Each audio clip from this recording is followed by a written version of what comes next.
Hey everyone, welcome back. So in this video, we shall see how to obtain estimates of model parameters using maximum likelihood estimation. So first, I'll give a brief introduction to the concept of maximum likelihood estimation, or the MLE. Suppose we have a variable x that has this normal distribution. So there are two parameters here, mu and sigma square. I can bundle up all of the parameters in theta, right? So now obtaining estimate of mu and sigma square is the same as estimating theta. So the goal is this. We have n observations, x1 through xn. These are all identical and independently distributed. And using these, we need to obtain the estimate of mu and sigma square.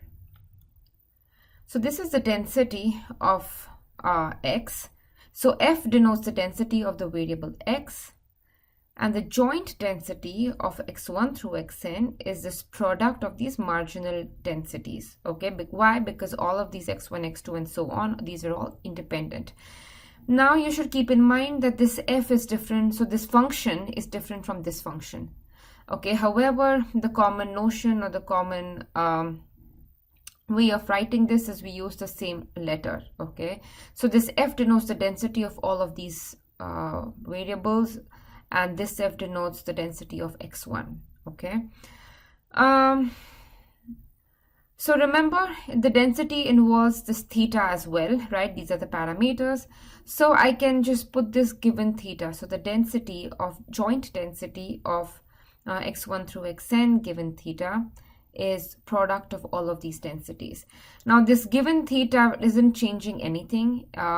It's just we are keeping in mind that we have the parameters also. Okay, so basically the joint density given theta is product of this marginal densities because of independence. So now we want to find theta that will maximize this function, right? And that's the likelihood. So this denotes the likelihood of the data. So remember, we have all of the observations x1, x through xn. Now we are going to find the theta that will maximize this this particular function, right? And that is called as the MLE. So theta hat MLE is basically the estimates that will maximize this likelihood. Or in other words, since this likelihood is product of these individual densities, we can write it this way. So theta hat MLE is maximum or is the argmax. What is argmax? It is that theta that will maximize this particular function. Okay. So remember that to write it this way, right, it was important that all x1, x2, all of the observations are independent. If the observations are not independent, then we have theta hat MLE is argmax of this function. With independence, we get that this function is equal to this, and therefore theta hat MLE is argmax of this product. So let's see how to compute the MLE. So we want to maximize this function, right? So we want to find theta to maximize this. In other words, we want to find mu and theta that will maximize this function. You know what is f of xi given theta, right? So f of x1 is going to be basically this thing with x1 here, right? x2 given theta is going to be this thing with x2 here. So you know how to write this product. We want to find estimates for mu and sigma square. So first we will differentiate with respect to say mu equate to 0, solve for mu. Then we'll differentiate with respect to sigma square equate to 0 and solve. So you get nice closed form equations in this particular case. You will get that mu hat is basically this average of the data. Sigma hat square is this. So there's a homework assignment where you will be actually differentiating and obtaining this formula. Okay, so now we come back to the time series model. So in the previous case, the data had nothing to do with time series data set. We just had some independent observations. So now we're going to look at what happens for AR1 model. This is the AR1 model. It has mean mu, and white noise has normal distribution. So given the data, right, so we have an observations from this autoregressive process. Keep in mind that this data is not independent now, right? In the previous case, the data was independent, so life was easy. Now, data is not independent anymore. So given the data, the likelihood, so remember the likelihood is just this joint distribution or joint density, and these are all the parameters now. So we have mu, phi, and sigma square. So this is the likelihood. So we want to find what does this likelihood look like for this AR1 model, and then once we get its form, we can take derivatives with respect to each of these parameters, equate to 0, and get the solutions. Okay, so the question is, how does this likelihood look like?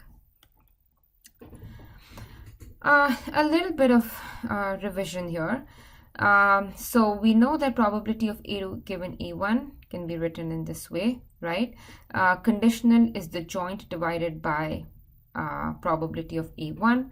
So similarly, we can write this the other way around. So probability of A1 and A2 can be written as A2 given A1 times probability of A1. Okay, so this is something we have all studied before in other classes.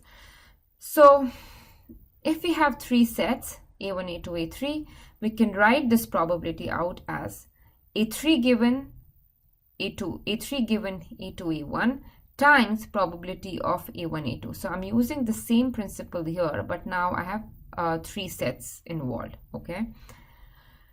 So make sure you understand this step. So then I can simplify it further. So I have this A3 given A1, A2. Now this joint A1, A2 can be written as A2 given A1 times A1, right? So this joint probability can be broken into these conditional probabilities. And why are we looking at this? Because, so you see this joint probability is kind of similar to this joint density, right? So later we'll be breaking this joint density in terms of all the conditional densities. But now we have this extra information here. This is an AR1 model. I know that xt depends only on xt minus 1. So xt depends on what's happening at 1 time step back and not on what's happening at 2 time steps back, right, from here. So now in this scheme of things, if ak depends only on the previous set, that's ak minus 1, then in general, a1, a2, an, so before going to the general case, let's see this. So then A3 given, if A3 is dependent only on A2, then A3 given A1, A2 will just be A3 given A2, okay? So with this in mind, now if AK depends only on AK minus 1, we can write out the joint densities this way. Again, if A3 depends only on A2, this joint thing is this will be equal to probability of A3 given A2. So basically, all you have is this joint product, or this joint probability can be written as probability of an given an minus 1, then an minus 2 given an minus 3, and so on, all the way back to probability of a1. So using the same principles, we are going to write this likelihood, which is this joint density, as x1, right? So this is like x1, x2 given x1, so on, xn given xn minus 1, right? We have the densities here. Again, I should have put phi, mu, and sigma squared in all of these because these parameters are involved. However, to make life a little bit easy, I have skipped it, okay? But you should keep in mind that this should be given phi mu sigma square. Phi mu sigma square should appear in all of these terms, okay? right? Because if L is a function of mu, phi, and sigma square, it has to be there on this side as well, right? Otherwise, this representation makes no sense. So yeah, so it is involved, but we're just not going to write it explicitly. So now, how does this conditional density of xt given xt minus 1 look like, right? So from this, I know this likelihood, I need to calculate all of these terms, right? So if I take one of these terms, how does it look like?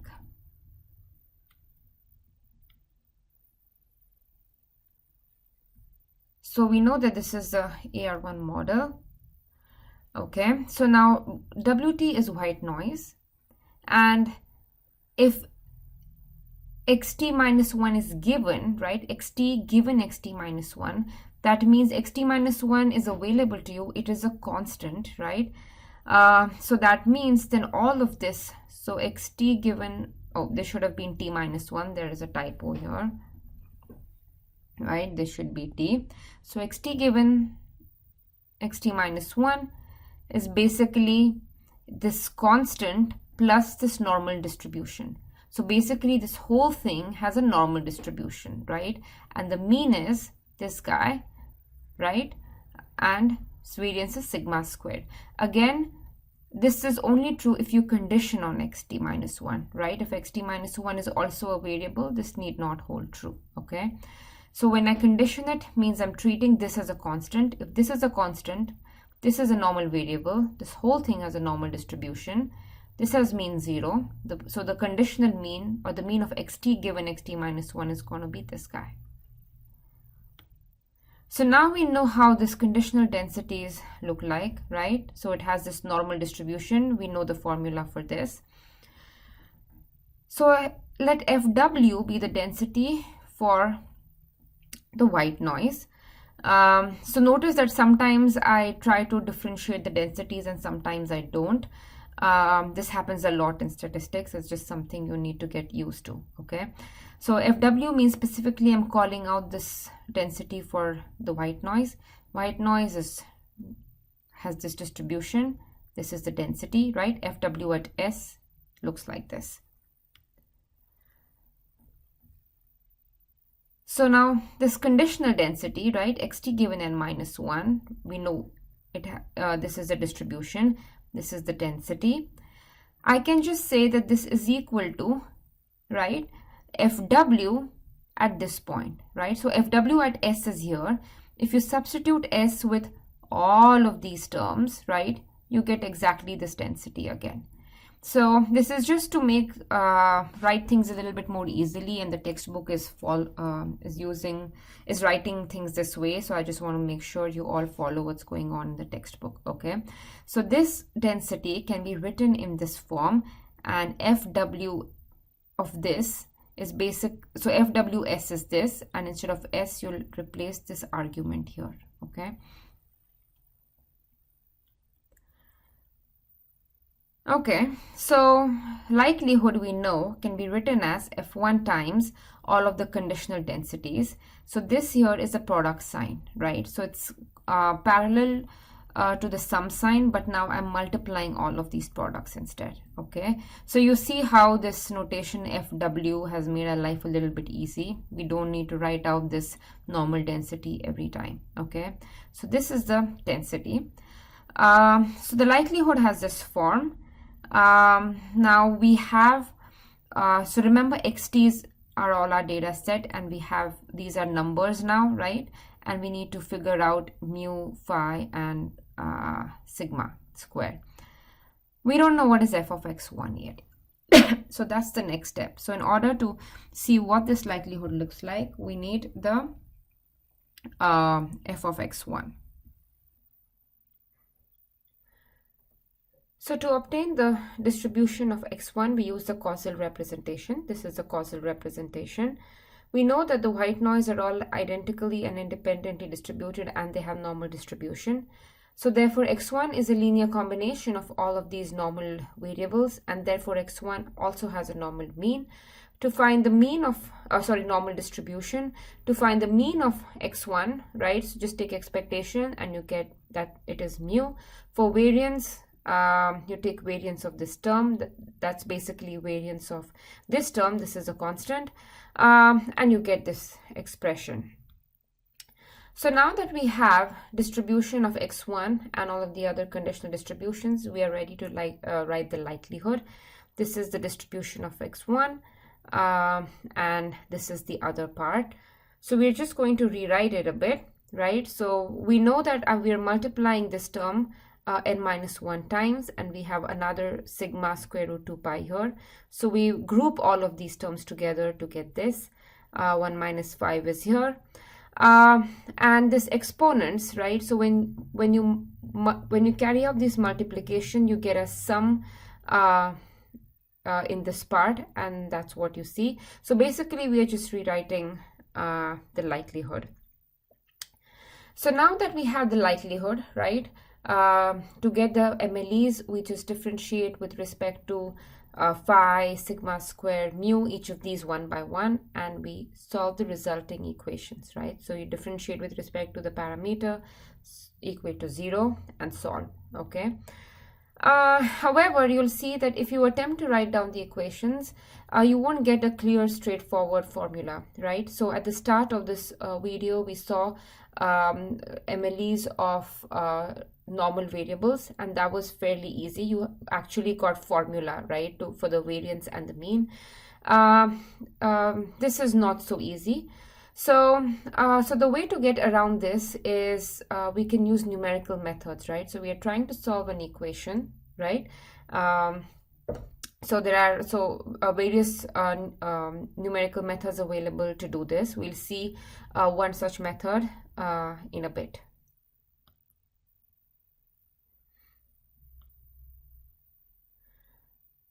So there is another way to bypass this problem, right? So the likelihood we saw had quite a complicated form. So instead we can look at what is called as the conditional likelihood, and you will see that this makes estimation slightly easier. So this was the likelihood, this was the density of x1, and this was the other part. So now we are going to condition this likelihood on x1. So what happens if we condition something on x1? This x1 will be treated as a constant. That is, it is no longer a random variable. It is a value that we observe. So it is a constant if we condition it on x1. So just a little bit of practice into looking at the probabilities when you condition. So what I have here is probability of A3 and A2 given A1. And you can write this as basically, so you will proceed the same way, just pretend this A1 doesn't exist, right? So if A1 didn't exist, I can write probability of A3 and A2 as A3 given A2, right? So I have this A3 given A2, but we have this A1 here, so this term remains. So probability of A3 and A2 is A3 given A2 times probability of A2, right? So this term is here, but now we have this condition part. So the way to write these formulas is pretty much the same. You can just pretend that this condition doesn't exist. But remember, so that's how we get this part, but remember to add the A1 at the end. So now again, remember we're looking at AR1, and in AR1 our xt depends only on xt minus 1. So suppose AK depends only on AK minus 1, then we can write this. So this is now A2 through AN given A1, right? So note that A1 is absent from here. Now I'm writing the joint probability of all of these sets given A1. So again, you will write here, so again, you'll follow this pattern. So AN given AN minus 1, AN minus 2, and you would get all of those terms. But AK depends only on K minus 1. So therefore, you're left with just this. So I've skipped a step here, right? So joint probability of all of this can be written as, so pretend A1 isn't here. So it would be A2 given AN minus 1, AN minus 2, and so on up to A2. However, it depends only on k minus 1, so only this one term remains here. Ideally, you would write a minus 1 here as well, but since you have this dependent structure here, this a1 doesn't appear, right? So you get these terms. So using this idea, you can write the likelihood. So likelihood conditional on x1 now is just, so you see you have all of this conditional product. So you get that this is a product of xt given xt minus 1, t goes from 2 to n.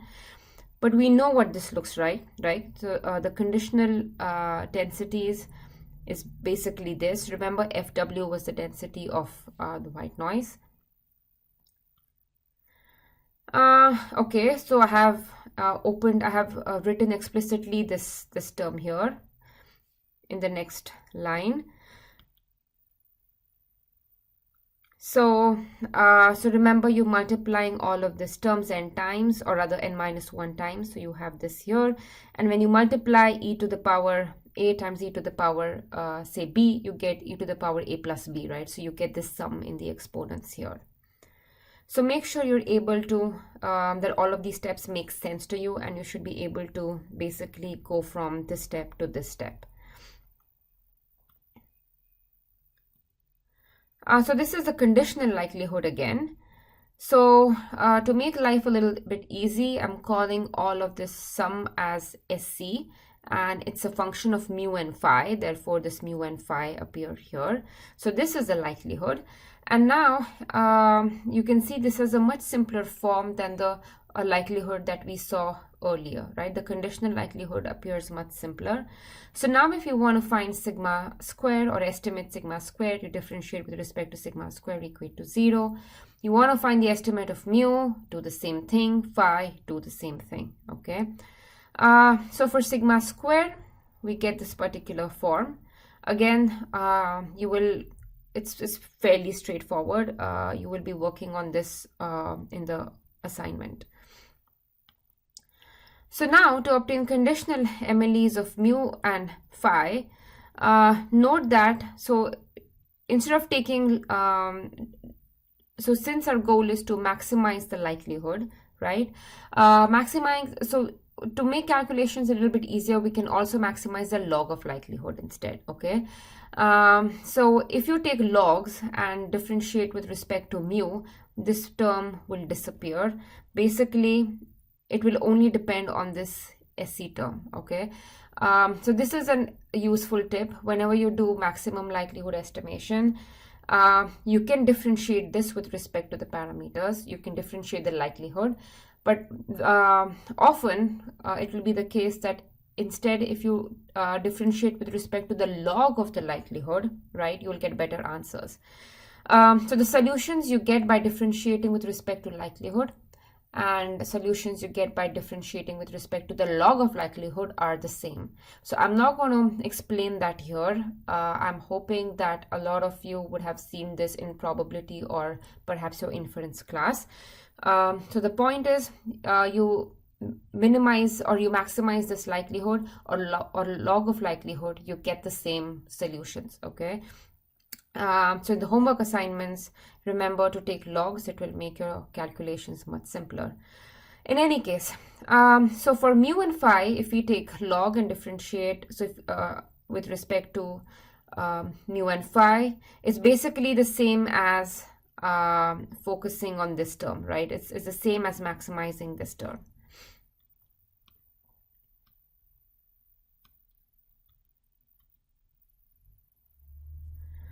And if you look at this term, this looks very much like a regression model, right? This is just the least squares estimator, right? So if you want to, so let's see, we want to maximize the likelihood, that is we want to minimize this part, right? So we want to minimize this, and this is same as a least squares regression problem.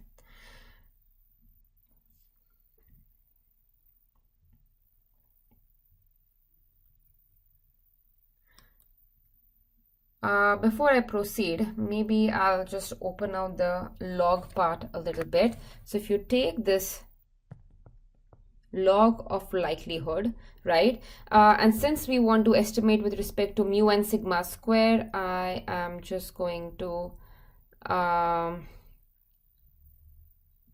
you can write this as log of this term, right, plus this term. And in this term, since you're taking the logs, you will just end up with this term here, right? So differentiating log of likelihood with respect to, say, d mu is the same as, so derivatives, once you take log, this derivative is going to disappear. It's the same as differentiating, you have this minus sign here, SC mu phi 2 sigma square with respect to d mu equate to 0. The sigma square will go there, so you end up with this, right?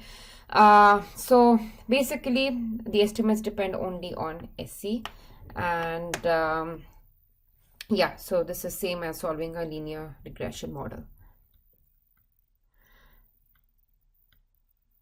So you will be obtaining all of these estimates for all of these parameters in the assignment. So this was just MLE for AR1, and you can see that the likelihood was quite complex. The conditional likelihood was a little bit simpler, but in general, calculating MLEs is quite difficult. So if you look at a general ARMA PQ model, likelihood looks very complicated. We are not going to obtain one in this course, but you should anyways remember that it cannot be solved directly, and therefore various numerical methods such as the Newton-Raphson, the Gauss-Newton, and a bunch of other methods that can be used. We will take a quick look at the Newton-Raphson method, okay? So for now, just pretend we have a single variable that we want to estimate. Nothing changes if you have multiple variables. So to implement the MLE, right, remember we take the derivative of the likelihood, which is this, and we solve for 0. So basically we're solving a function for 0, right?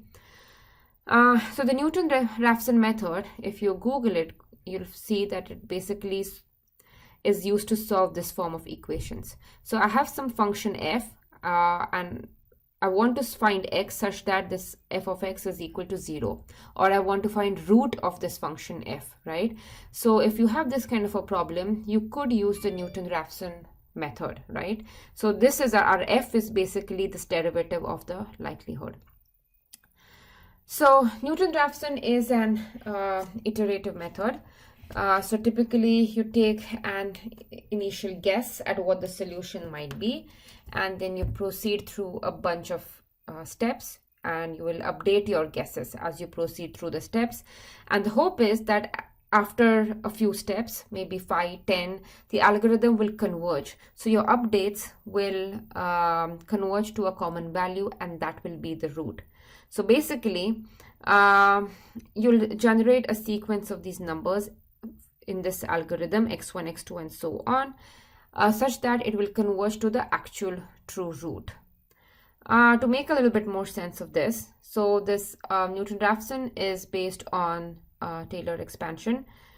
So I have a function f, and f at x1 can be approximated in this way. So this is the first order Taylor expansion.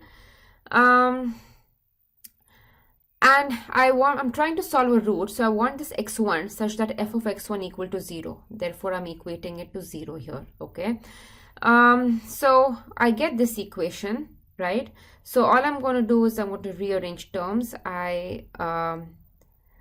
Basically, you can rearrange it to look like this, okay? So what I get is x1 is x0 minus the function that we want to solve, or that we want to get the root of, divided by this. So this x0 is like our initial guess that I mentioned here.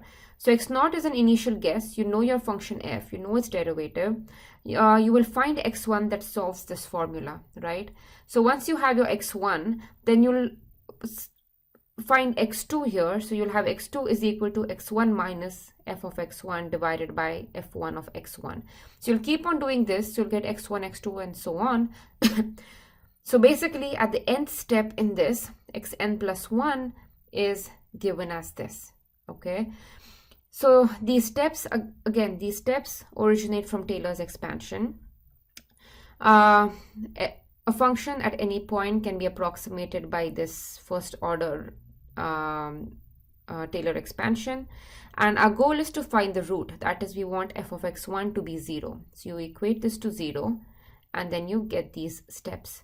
So you start from any value, you keep updating. Eventually this x's will the values of xn, n plus 1, n plus 2 and so on will get closer and closer, and when they're really close or sufficiently close, you stop the algorithm and you say that the final value of x that you have, say x100 for example, you say that is your root.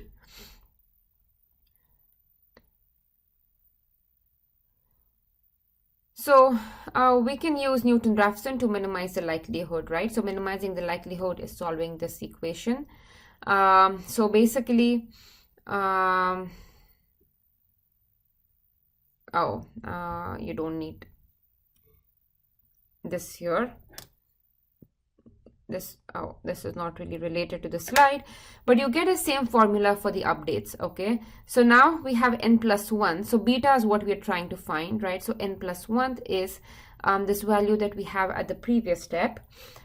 L1, this is the function that we want to optimize, or this is the function that we want to find the root of, divided by its derivative. Okay, so this is straightforward from the previous slide. So now how does this change if we have multiple variables? So this is what we do in case of single variable, right? In case of multiple variable, now we want to optimize or maximize L beta, and beta now has a bunch of, it's a vector, right? That's what we mean by multiple variables. So the update for the multiple variables is very similar to the update for the single variable. So n plus 1, now this is a vector, is equal to beta, this is a vector. So initial guess will also be a vector now, right? So beta naught will be a vector as well. In any case, so minus, now this L2, so the second derivative is going to be a, let's see, it's going to be a matrix, right? So you need to differentiate this L with respect to each of the variables. So this L2 matrix, the formula is given here. So you see the first element in this matrix, that is if jk equal to 1, this is derivative of this likelihood with respect to beta 1 and beta 1. If j is 1 and k is 2, this is the derivative with, there's a typo, I guess this should be I and j.